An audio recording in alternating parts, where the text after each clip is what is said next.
성도 여러분, 좋은 아침입니다. 모두들 편히 쉬셨습니까? 우리 같이 하나님께 기도하고 오늘 새벽 예배 시작하겠습니다. 사랑해 주님 감사드립니다. 오늘도 변함없이 저희들 고난잠에서 깨우사 이렇게 하나님 말씀을 들을 수 있도록 좋은 시간 허락하심을 감사드립니다. 주시는 말씀을 통하여 귀한 진리를 깨닫게 하시고 언제나 하나님 말씀대로 살아갈 수 있는 믿음을 더해 주시기를 원합니다. 오늘도 우리 동대문의 모든 가정들을 평안하게 하시고 그들이 하나님의 말씀에서 벗어나는 길을 가지 아니하도록 성령께서 인도해 주시옵소서. 예수님의 이름으로 감사하며 기도드립니다. 아멘. 오늘 주시는 말씀은 요한복음 2장 13절에서 22절까지입니다. 유대인의 유월절이 가까운지라 예수께서 예루살렘으로 올라가셨더니 성전 안에서 소와 양과 비둘기 파는 사람들과 돈 바꾸는 사람들이 앉아있는 것을 보시고 노끈으로 채찍을 만드사 양이나 소를 다 성전에서 내쫓으시고 돈 바꾸는 사람들의 돈을 쏟으시며 상을 엎으시고 비둘기 파는 사람들에게 이르시되 이것을 여기서 가져가라. 내 아버지의 집으로 장사하는 집을 만들지 말라 하시니 제자들이 성경 말씀에 주의 전을 사모하는 열심이 나를 삼키리라 한 것을 기억하더라. 이에 유대인들이 대답하여 예수께 말하기를 내가 이런 일을 행하니 무슨 표적을 우리에게 보이겠느냐. 예수께서 대답하여 이르시되 너희가 이 성전을 헐라 내가 사흘 동안에 일으키리라. 유대인들이 이르되 이 성전은 46년 동안에 지었거늘 내가 3일 동안에 일으키겠느냐 하더라. 그러나 예수는 성전 등 자기 육체를 가리켜 말씀하신 것이라. 죽은 자 가운데서 살아나신 후에야 제자들이 이 말씀하신 것을 기억하고 성경과 예수께서 하신 말씀을 믿었더라. 아멘. 오늘은 예수님이 예루살렘 성전에 올라가셨을 때의 일을 살펴보면서 같이 은혜를 나누고자 합니다. 오늘 본문의 말씀을 읽다 보면 우리가 적지 않은 충격을 받을 수가 있습니다. 왜냐하면 예수님께서 예루살렘 성전에 올라가셨더니 절기로 보게 되면 이제 유월절이라 많은 사람들이 예루살렘 성전에 모이던 때였습니다. 여러분들이 구약 성경을 보시게 되면 이제 유대인들이 지키는 아주 소중한 절기들이 있죠. 뭐 77절이라던가 오순절이라거나 뭐 유월절, 초막절 등이 있습니다. 여러 가지 절기 가운데에서 이 유대인들에게 가장 크고도 중요한 절기는 유월절입니다. 여러분들이 아시는 것처럼 이 유월절은 이스라엘 백성들이 이집트에서 노예로 살다가 하나님의 은혜와 모세의 인도함 가운데 홍해도 건너고 또 모세는 죽었습니다마는 여호수아의 인도하에 요단강도 건너서 드디어 약속의 땅 가나안에 도착을 하게 되는 과정에서 그들이 이집트에 있을 때에 이 모든 초태생의 죽음을 하나님이 이집트에 내리지 않습니까? 바로가 완악해서 하나님 말씀을 듣지 않으니까요. 그때에 이 어린 양의 피를 문과 문설주에 바르는 그런 하나님의 백성, 이스라엘 공동체의 가정은 무사할 수 있었다라고 하는 거죠. 즉 죽음으로부터 건짐을 받았다라고 하는 것을 기념하는 절기가 바로 유월절입니다. 그렇기 때문에 이 유월절에는 많은 사람들이 예루살렘 성전에 와서 하나님께 감사의 예배를 감사의 제사를 드렸던 시기이죠. 예수님도 이제 이 유월절 때 예루살렘 성전에 올라오셨습니다. 그런데 그 성전 안에 장사하는 사람들 그리고 돈을 바꾸어주는 환전상들이 많이 있었다라고 하는 겁니다. 여러분들이 언뜻 생각하시기에 왜 거룩한 하나님의 성전에 오늘로 말하면 교회 아닙니까? 아니 교회에 무슨 동물을 팔고 이 환전상이 필요하냐 이렇게 생각하실 수 있습니다만 여러분 당시에 이 예루살렘 성전에서 하나님 앞에 제사를 드리려면은 이 재물이 없는 제사는 없지 않습니까? 근데 대부분 하나님 앞에 드리는 제물은 양을 포함한 동물들이었다라고 하는 거죠.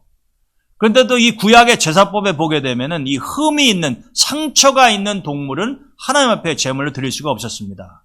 근데 내가 나사렛에서 산다고 한다면 예수님처럼 나사렛에서 예루살렘까지 양이나 소나 이런 것들을 끌고 와야 된다는 이야기인데 그 긴 여정 중에 이 동물들이 병이 들거나 상처가 생길 수도 있지 않습니까? 그러면 내가 가지고 온 동물들을 예루살렘 성전에 있는 이 제사장들이 다 살펴본다는 거죠.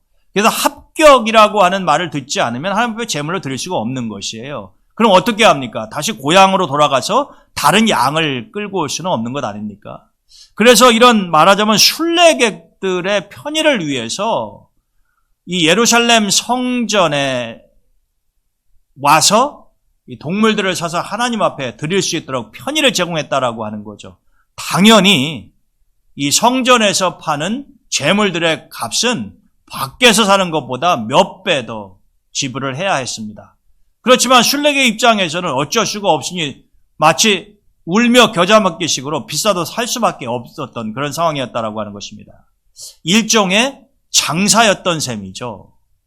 그러면 돈 바꿔주는 사람 환전상을 왜 필요하냐 하면 이 성전에 와서 세금, 성전세를 내야 되는데 성전세는 바깥에서 통용되는 화폐로 낼 수가 없었습니다. 그러니까 밖에서 사용하는 돈을 다시 성전세를 내기 위해서 바꾸는 것이죠. 여러분 우리가 은행에 가서 우리 한국 돈으로 달러를 환전할 때 어떻습니까? 수수료를 내지 않습니까? 어떤 경우에는 수수료가 굉장히 비싸죠.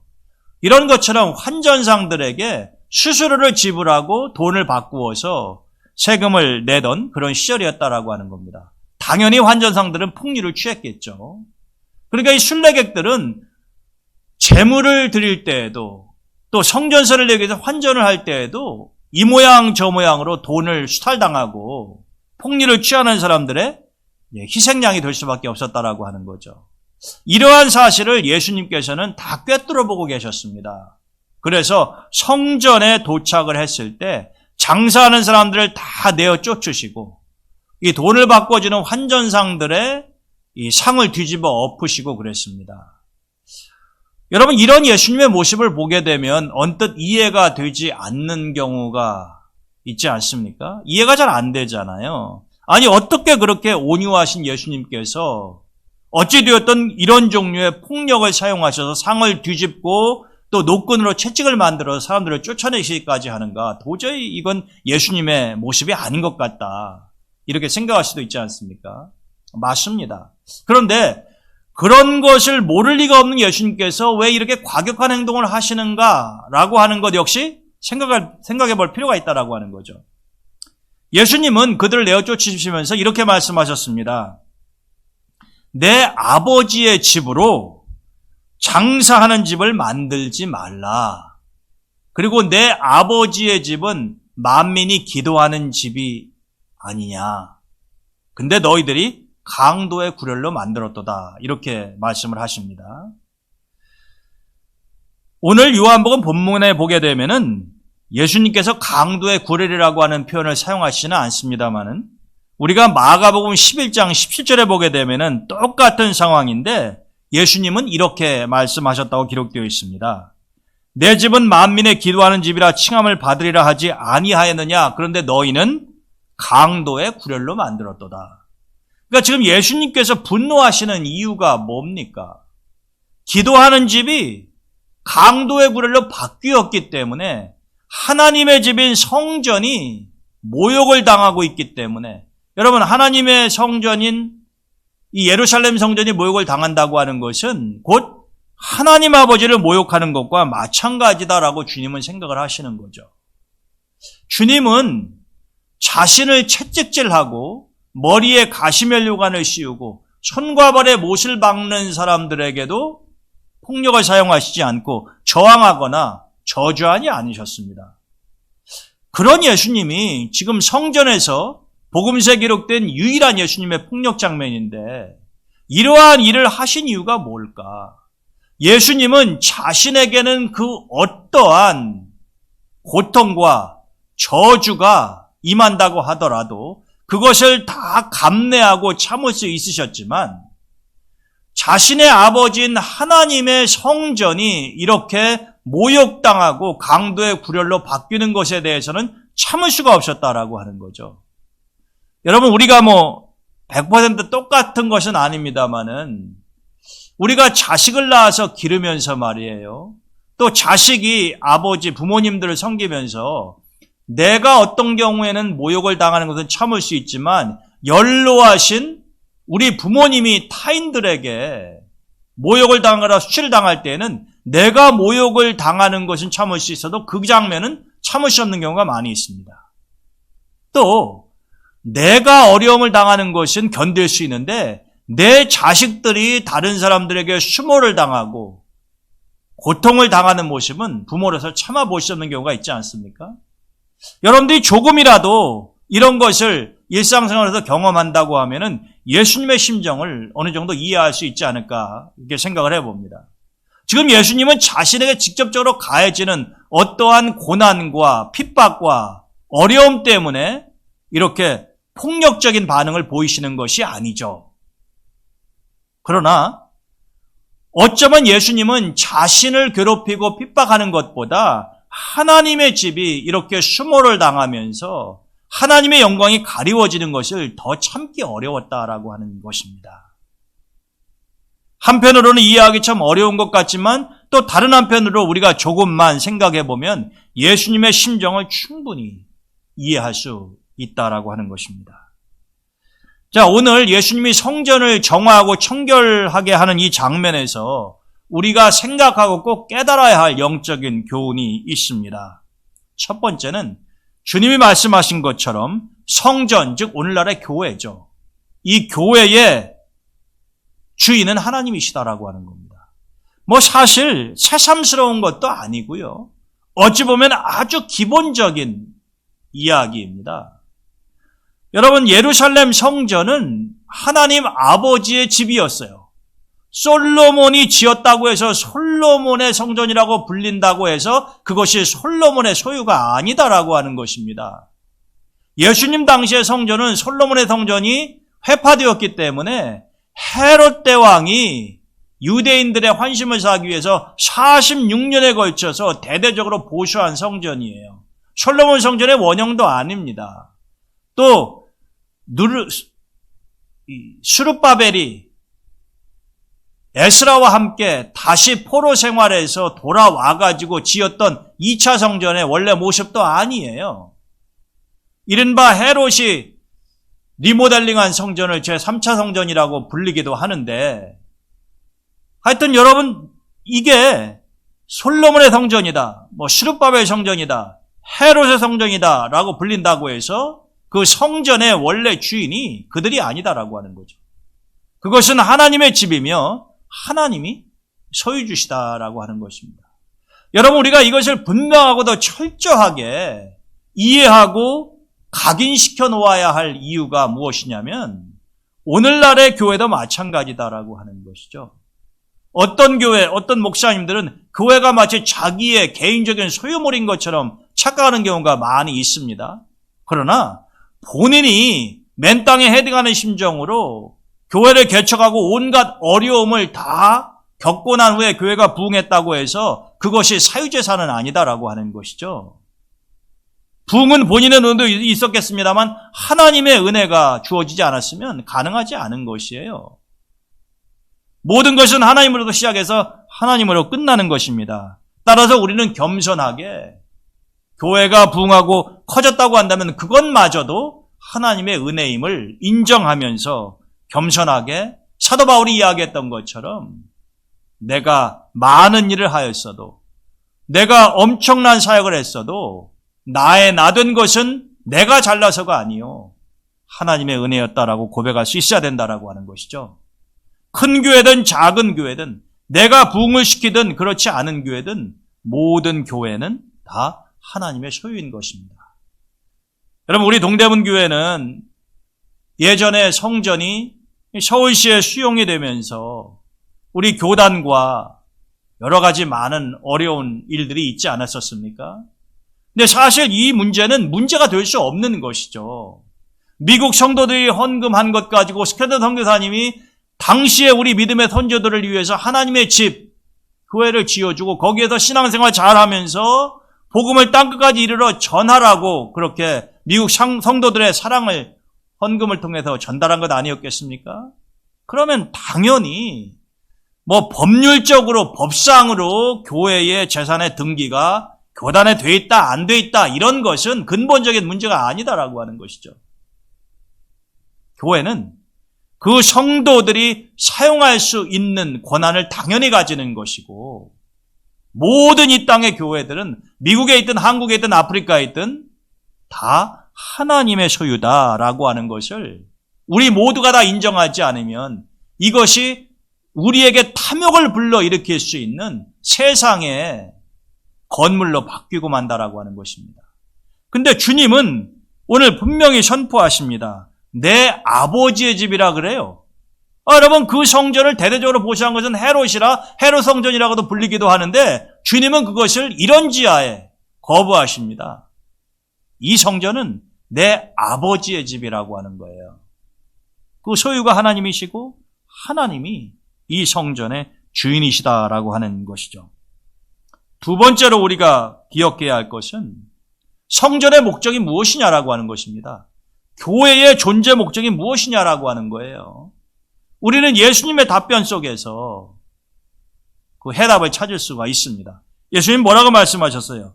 이 성전은 내 아버지의 집인데 이것은 만민이 기도하는 집이다라고 그러셨어요.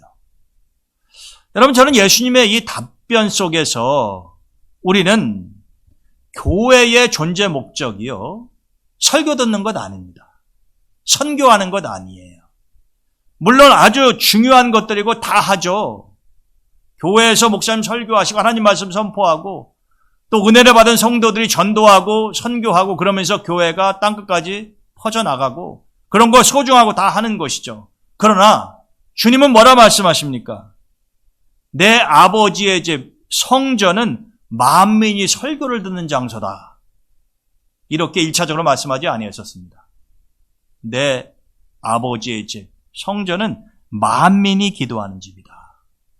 성도들은 물론이거니와 아직 하나님을 믿지 않는 사람들도 만민이 그런 의미 아닙니까? 누구든지 다 와서 기도할 수 있는 집이다라고 하는 것이죠. 여러분 우리는 주님의 이 말씀을 다시 한번 깊이 묵상하면서 우리의 삶에 실천할 필요가 있다라고 하는 거죠.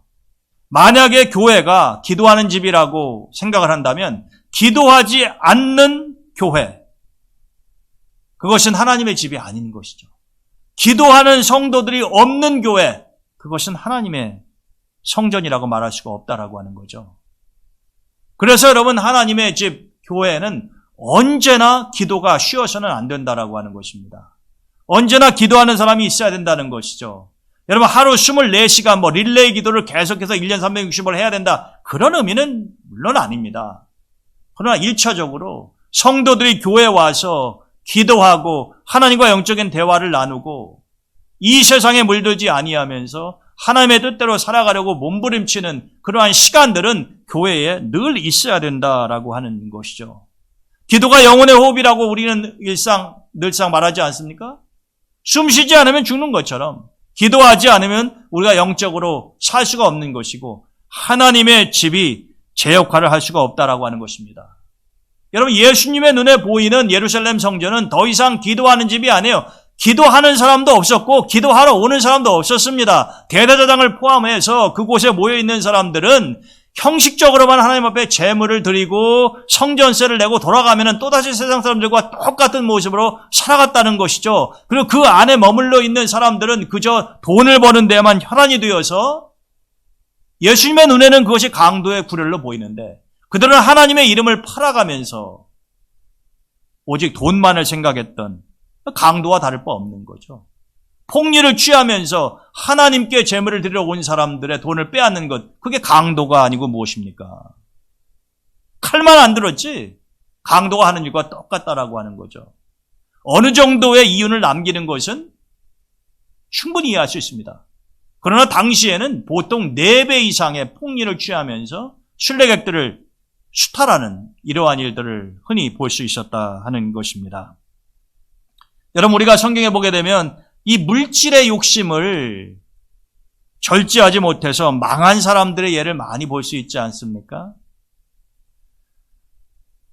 이 발람이라고 하는 하나님의 선지자가 있었죠. 그가 발락이라고 하는 이방의 왕의 제안을 받죠. 만약에 당신이 이스라엘 백성을 저주해주면 내가 많은 돈을 주겠다. 그건 하나님의 선지자로서 할 수 있는 일이 아니지 않습니까? 하나님의 선지자라고 한다면은 하나님의 백성을 축복하고 올바른 길로 인도를 해야 되는 거잖아요. 근데 이 발람은 발락이 제안한 그 많은 물질에 미혹이 돼서 엉뚱한 길을 가다가 하나님에게 혼나지 않습니까? 아간의 범죄 또한 그러지 않습니까? 하나님께서 취하지 말라고 하는 여리고성의 시날산 외투가 그렇게 눈에 들어오고 갖고 싶을 수가 없어서 다른 형제들은 하지도 않는 일을 자신의 가족이 하면서 몰래 숨겨두고 결국 그로 인해서 이스라엘 공동체가 아이성의 전투에서 대패하고 많은 사람들이 죽는 비극이 발생하지 않습니까? 그것이 바로 이 아간과 그의 집안 사람들의 물욕으로 인해서 발생하게 되었다라고 하는 것입니다. 그래서 아간의 집안 사람들은 숨겨놓았던 시날산 외투 입어보지도 못하고 아골골짜기에서 돌에 맞아 죽지 않습니까? 가룟 유다 역시 마찬가지 아닙니까? 자신의 스승을 그 몇 푼 되지도 않는 돈을 받고 팔아 넘겼지만 유다 역시 그 돈을 써보지도 못하고 자책감에 시달리다가 스스로 목숨을 버리지 않았느냐라고 하는 것입니다. 이렇게 물질을 생각해서 하나님의 성전도 강도의 구렬로 만드는 사람, 교회도 큰 교회를 선호하면서 그 교회의 겉으로 보이는 그 모습에만 현혹이 되어서 모든 것들을 세상적으로 판단하고 채단하는 사람들, 이런 사람들은 예수님 당시에 하나님의 집을 강도의 구렬로 만드는 사람들과 별반 다르지 않다라고 하는 것입니다. 여러분, 하나님의 집은 하나님의 소유이고요. 또 하나님의 성전은 반드시 기도가 최우선시 되는 기도하는 집이 되어야 된다라고 하는 것입니다. 그런데 우리가 성경적으로 보게 되면요, 이 성전이 두 종류가 있어요. 하나는 우리 동대문교회처럼 눈에 보이는 가시적인 성도들의 공동체 건물이 교회입니다. 근데 그것보다도 훨씬 더 중요한 또 다른 종류의 교회 성전이 있어요. 그게 무엇일까요? 사도 바울은 고린도전서 3장 16절과 17절에서 이렇게 이야기합니다. 너희가 하나님의 성전인 것과 하나님의 성령이 너희 안에 거하시는 것을 알지 못하느냐? 하나님의 성전은 거룩하니 너희도 그러하니라. 여러분, 우리는 사도 바울의 이야기를 잘 묵상해 볼 필요가 있습니다. 바울이 이 말씀을 고린도교회 성도들에게 전했을 때예요, 초대교회 아닙니까? 그 당시에는 교회 건물이 없었습니다. 핍박이 있었기 때문에 그들은 가정집에서 모이거나 아니면은 땅굴속에서 모이거나 이런 상황이었었잖아요. 번듯하게 교회 건물 세우고 거기에서 주일날 11시에 시간 정해서 예배를 드리던 그런 상황이 아니었다는 겁니다. 그러니까 바울이 이야기를 할 때 사실은 눈에 보이는 가시적인 건물로서의 성전은 존재하지 않았던 시절이에요. 그런데 그렇다고 해서 그러면 하나님의 성전, 교회가 없다는 이야기냐? 바울은 그렇게 말하지 않습니다. 오히려 눈에 보이지 않는 훨씬 더 중요한 성전이 있는데 그것은 바로 여러분들입니다라고 말하는 것이에요. 여러분들의 몸이 하나님의 성전, 교회고 여러분들의 안에는 바로 그 교회의 주인이신 하나님의 영, 성령이 계십니다. 그러니 여러분들이 눈에 보이는 우리가 자유롭게 만나서 예배드리고 기도하고 찬송할 수 있는 그런 가시적인 건물로서의 성전은 없을지 모르지만 그것에 연연하지 말고 바로 하나님의 영이 거하시는 여러분들의 몸을 하나님 성전 삼아서 그것을 거룩하게 하십시오. 그것이 가시적인 건물을 가지고 있으면서도 거기서 기도하지 않고 그것을 강도의 구렬로 바꿔버리는 사람보다 훨씬 더 나은 것입니다. 여러분, 바울의 이 말은 너무나도 중요한 것입니다. 우리 모두가 다 주일이 되면, 수요일이 되면 주님의 전에 오지만 이 건물이 없다고 하더라도 우리는 어디에 있든 하나님의 영을 모시고 살아가는 내가 바로 하나님의 성전이다라고 하는 것을 명심해야 된다는 거죠. 성전은 깨끗해야 되지 않습니까? 그래서 예수님이 장사하는 사람들, 환전상들을 다 내어 쫓으시는 이유가 거기에 있는 거죠. 하나님의 성전은 거룩하고 청결해야 하니까요. 마찬가지로 우리의 몸과 마음 역시 청결해야 된다고, 그것이 하나님의 성전이니까 사도 바울은 이렇게 권면하고 있는 것입니다. 제가 지난달에 분당 지방에서 요청을 해서 다른 목사님들과 함께 웨슬레 목사님의 회심주의를 맞이하면서 존 웨슬레 목사님의 생애에 대한 강의를 했습니다. 새벽 예배 시간에 여러분들에게 들려드렸는데 새벽 시간에 참여하셔서 들으셨는지 모르겠어요. 제가 그때 분당 지방 감리교회 성도들에게 그렇게 이야기했습니다. 우리 감리교회 전통 가운데 존 웨슬레 목사님이 가르쳐 주신 것 중에 하나가 바로 성결의 교리입니다. 이 성결이라고 하는 것은 감리교단의 전유물이 아니에요. 그것은 성경에 나와 있는 것이고 다른 교단에서도 성결의 교리에 대해서 알고 있습니다. 그러나 성경에 나와 있는 이 성결, 이 성화의 교리를 가장 강조하고 성도들에게 가르쳤던 분이 웨슬레 목사님이셨습니다. 그래서 이 성화의 교리, 거룩해지는 것은 우리 감리교인들의 특징이라고 이야기할 정도였어요. 오늘날도 그런지는 제가 자신 있게 말하기 어렵습니다. 그러나 그것이 감리교의 전통인 것만은 분명하다라고 하는 것이죠. 주님이 말씀하시고 사도 바울도 강조하지 않았습니까? 내가 거룩한 것처럼 너희도 거룩하라. 거룩이라고 하는 것이 성화인 것이며 바로 성결을 뜻하는 것이다 라고 하는 것입니다. 주님도 바울도 늘 성결한 삶을 사셨고 우리에게도 성결하라고 말씀을 하시는 것입니다. 믿음의 행위를 강조했었던 사도 야고보가 야고보 1장 27절에 보게 되면 이렇게 이야기합니다. 하나님 아버지 앞에서 정결하고 더러움이 없는 경건은 고아와 과부를 환난 중에 돌보고 자기를 지켜서 새 속에 물들지 아니하는 그것이니라. 여러분, 사도 야고보가 이야기하는 누구나가 다 경건하고 아름다운 신앙생활을 하고 싶지 않습니까? 근데 도대체 경건이라고 하는 게 무엇이냐? 야고보는요, 고아와 과부를 돌보는 것이 경건이며 무엇보다도 새 속에 물들지 아니하도록 자기를 지키는 것이 경건이라고 이야기합니다. 이제 곧 연꽃이 피는 계절이 다가오지 않습니까? 불교의 상징이기도 하죠. 여러분 한번 이 연꽃이 가득 피어 있는 곳에 가보십시오. 이 연꽃의 특징이 무엇입니까? 비가 와서 많은 물방울들이 이 연잎에 모이게 되면은 아낌없이 다 흘려보내지 않습니까? 또 연꽃이 피는 그 못은요, 진흙 같은 것, 물이 굉장히 혼탁합니다. 그런데 이것이 아주 중요한 상징적인 의미를 가지고 있잖아요. 자신이 뿌리를 두고 있는 그 연못은 물이 탁하고 흙덩어리가 가득할지라도 거기에서 연꽃은 그야말로 순결하고 아름다운 꽃을 피어내지 않습니까? 그리고 아무리 많은 비가 자기의 입 위에 내려앉는다고 하더라도 그것을 아낌없이 다 흘려보내지 않습니까? 마찬가지입니다.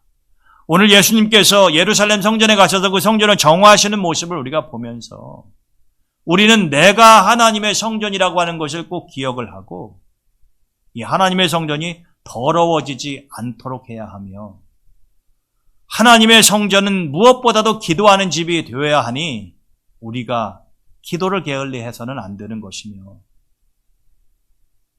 또 성전은 하나님이 주인이시니 그 누구도 이 교회의 주인은 나다라고 이야기해서는 안 된다라고 하는 것입니다. 그리고 우리는 늘 겸손하게 하나님 말씀을 묵상하는 가운데 대외적으로는 고아와 과부같이 어려운 사람들을 고난 가운데에서 도와주고 내부적으로는 내 자신이 이 세상의 잘못된 가치관에 물들지 아니하도록 지키는 것, 이것이 진정한 경건임을 잊지 말아야 하겠다라고 하는 것입니다. 우리 동대문교회 성도 여러분들은 하나님이 기뻐하시고 하나님의 영이 머무를 수 있는 아름다운 성전이 되시고, 우리 동대문교회에서는 기도의 불길이 꺼지지 아니하며 기도의 샘이 마르지 아니하는 역사가 있기를 주님의 이름으로 축원드립니다.